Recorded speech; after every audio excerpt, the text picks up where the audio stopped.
Now, this line with the middle C is called a ledger line. There's really an unlimited number of ledger lines that you could have. So if I kept going,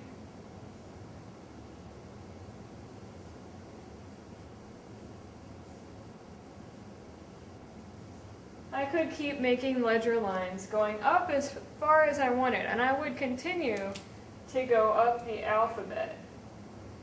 So, can you tell me what note that is?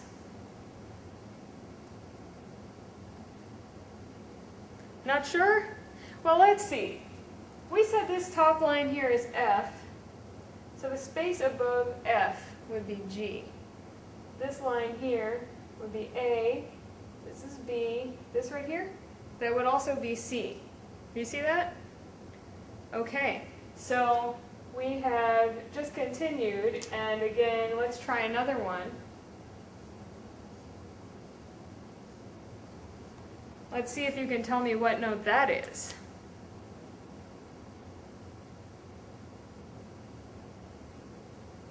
Did you say it was G? Well, let's go over that again. F was the top line on the staff. Then this space here is G.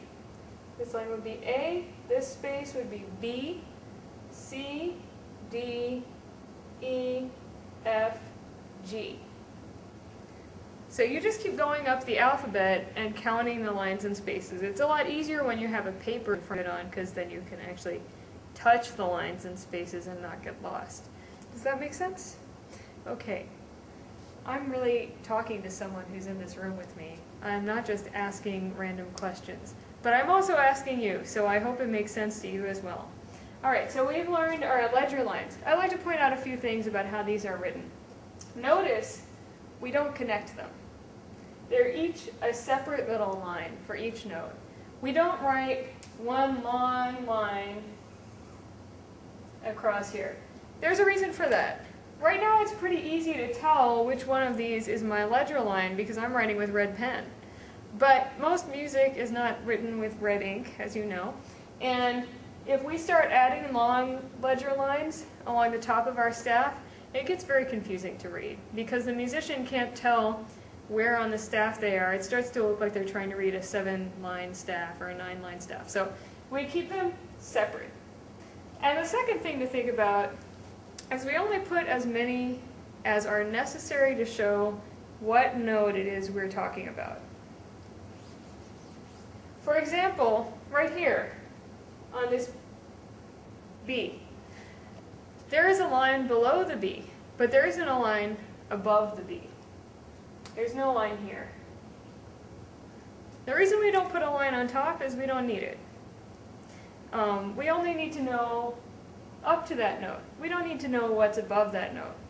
The other reason we don't put it is because it's musical convention, and if you were to write ledger lines on top of your notes, which I have seen many students do, a musician would look at it and think that kind of crazy notation, try and tell them we're not using it. So just in order to show what the note, if you're going up, you write the ledger. This one here, what note would that be?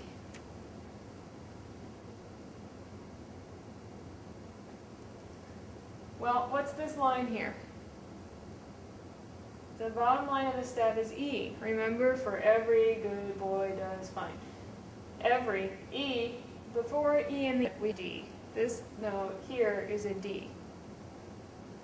I want to encourage you to think about this because many of you learned every good boy does fine and face.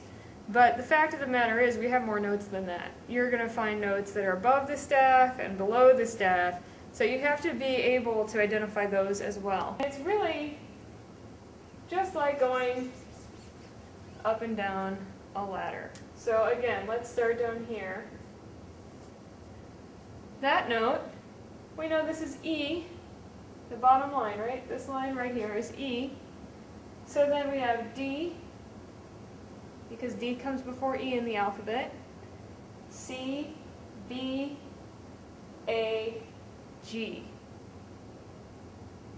Going forward, G, A, B, C, D, E. Right?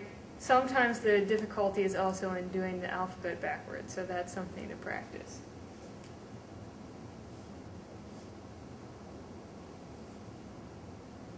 That one, again, I saw it before. Our top line is F, so this space would be G, A, B, C. This one here is a C. So we just keep going through the alphabet like that.